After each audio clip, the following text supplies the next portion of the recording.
Watch him. He's not working anymore. He stopped 4 minutes ago. He's just standing there, waiting for permission to leave a place he's already left in his mind. He'll tell you he sold 8 hours of his time today. He didn't.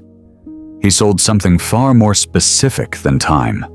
Something with a price so strange, most people go their whole lives without ever calculating it.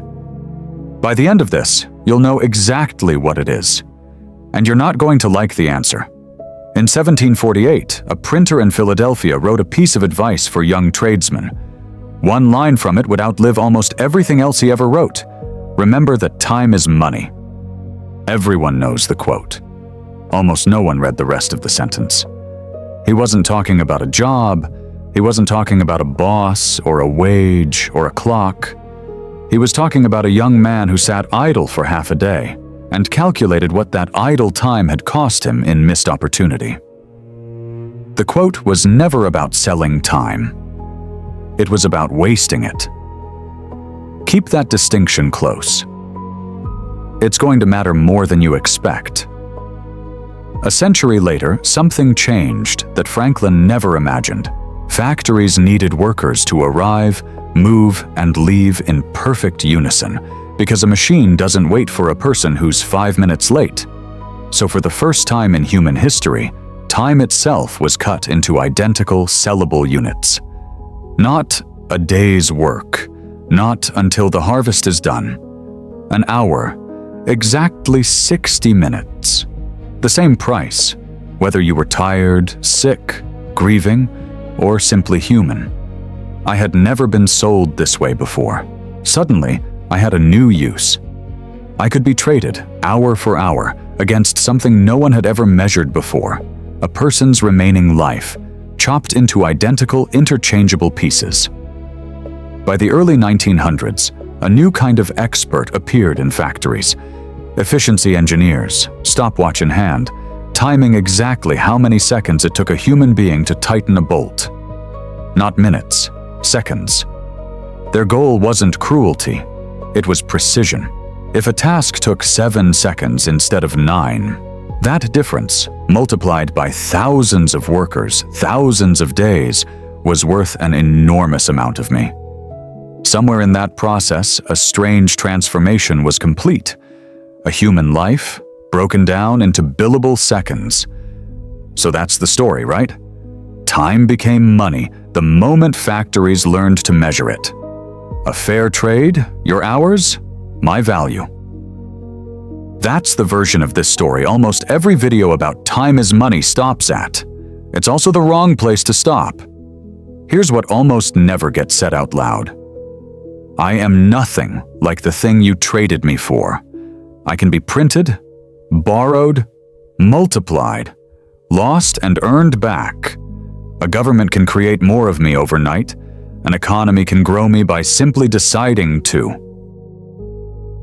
The average human life holds around 700,000 waking hours, not one more.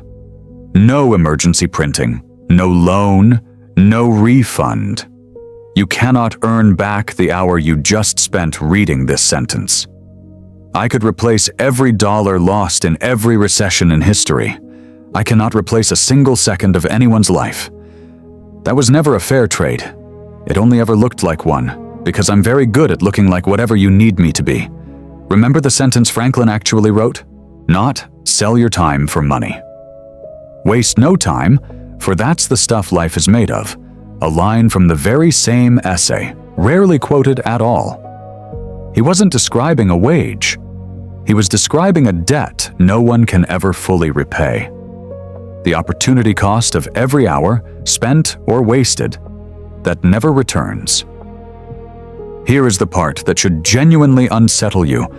Every single unit of me that has ever existed represents hours someone already spent.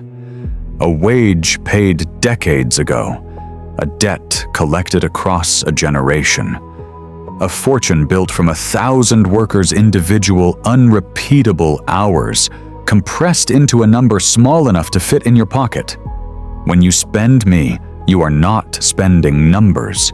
You are spending someone else's already lived hours, collected, converted, and handed to you in a form light enough to carry. You never really sold your time for money.